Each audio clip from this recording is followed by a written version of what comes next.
लोग देखते हैं एक्सटर्नल कैरोटिड आर्टरी की ब्रांचेस। जो एक्सटर्नल कैरोटिड आर्टरी होती है उसकी ब्रांचेस देखते हैं।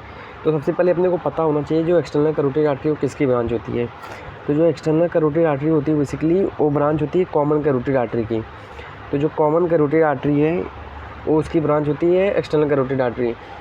तो सबसे पहले मैं अगर बताऊं तो जैसे सबसे पहले ये ब्रैकियोसेफेलिक आर्टरी यहाँ होती है, ये ब्रैकियोसेफेलिक आर्टरी होती है यहाँ पे। इसी इसको मैं थोड़ा सा डिटेल में बताता हूँ कि यहाँ पे एरोटा होता है, ये एरोटा हो गया, यहाँ पे आर्च ऑफ एरोटा, यहाँ से निकलती है अपनी ब्रैकियोसेफेलिक आर्टरी और यहाँ पे निकलती है लेफ्ट सबक्लेवियन आर्टरी और यहाँ पे निकलती है लेफ्ट कॉमन कैरोटिड आर्टरी। अब ये जो ब्रैकियोसेफेलिक आर्टरी है दो पार्ट में डिवाइड हो जाती है, एक होता है राइट सबक्लेवियन आर्टरी और एक पार्ट में एक हो जाता है राइट कॉमन कैरोटिड आर्टरी। अब ये राइट कॉमन कैरोटिड आर्टरी जो होती है आगे की तरफ जाती है और दो पार्ट में डिवाइड हो जाती है। कौन कौन से?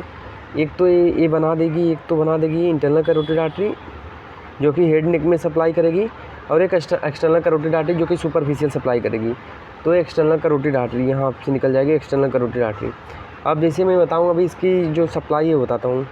तो जैसे ये थोड़ा सा नेक को ऐसे कर देता हूँ मैं, ये थोड़ा सा समझने की कोशिश करते हैं अपन।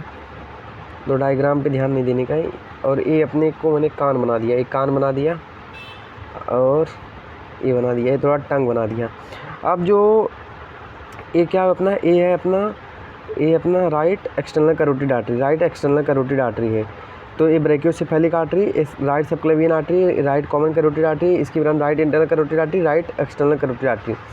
अब ये जो ये है ये सबसे पहले एक यहाँ पे ये होगी लिंगुअल आर्टरी, टंग में सप्लाई देगी, उसको हम लोग बोलते हैं लिंगुअल आर्टरी। उसके बाद ये सप्लाई देती है फेस में जो सप्लाई देती है उसको हम लोग बोलते हैं फेशियल आर्टरी। उसके बाद यहाँ पे एक थायराइड होता है और यहाँ पे सप्लाई देती है, इसको हम लोग बोलते हैं सुपीरियर थायराइड आर्टरी। तो तीन एंटीरियर ब्रांच हो गई इसकी, लिंगुअल आर्टरी है, फेशियल आर्टरी और सुपीरियर थायराइड आर्टरी। उसके बाद एक यहाँ से फेरिंग्स अगर हम लोग इसको निकाल दें यहाँ पे फेरिंग्स, तो यहाँ पे एक देती है असेंडिंग फेरिंजियल आर्टरी जो कि इसके मीडियल ब्रांच है। उसके बाद एक कान के पीछे से एक ब्रांच देती है, उसको हम लोग बोलते हैं पोस्ट ऑरिकुलर आर्टरी। और उसके बाद ये ऑसिपिटल के पीछे से एक ब्रांच दे देती है, यही इसको हम लोग बोलते हैं ऑसिपिटल आर्टरी। तो पोस्टीरियर में इसके दो ब्रांच हो गए, कौन कौन से? पोस्ट ऑरिकुलर आर्टरी और एक ऑसिपिटल आर्टरी, ऑसिपिटल में जाएगी। उसके बाद यहाँ पे इसके टर्मिनल ब्रांच होते हैं, टर्मिनल ब्रांच मतलब लास्ट में बनाती है। एक तो टेम्पोरलिस, एक तो होगा सुपरफिशियल टेम्पोरल आर्टरी और एक इसका होता है मैक्सिलरी आर्टरी जो कि मैक्सिला में जाता है, मैक्सिलरी आर्टरी। तो ये इसके ब्रांचेस हो गए। तो इसके ब्रांचेस एक बार मैं अगर फिर से ड्रॉ करके बताता हूँ। तो इसको थोड़ा सा डायग्राम उतना बेटर नहीं मेरा, बट स्टिल को बनाने की कोशिश करता हूँ। ये हो गया जैसे।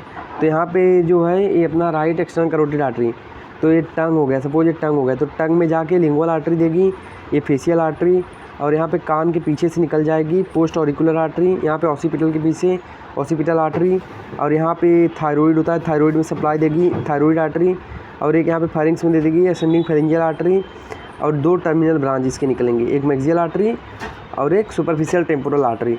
तो इसके एंटीरियर ब्रांच कौन कौन से हो गए? Lingual artery, facial artery, superior thyroid artery.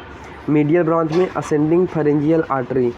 उसके बाद पोस्टीरियर में ऑसिपिटल आर्टरी और पोस्ट ऑरिकुलर आर्टरी, और बच गया अपना टर्मिनल में सुपरफिशियल टेम्पोरल आर्टरी, वहाँ पे ख़त्म होगी, और मैक्सिलरी आर्टरी।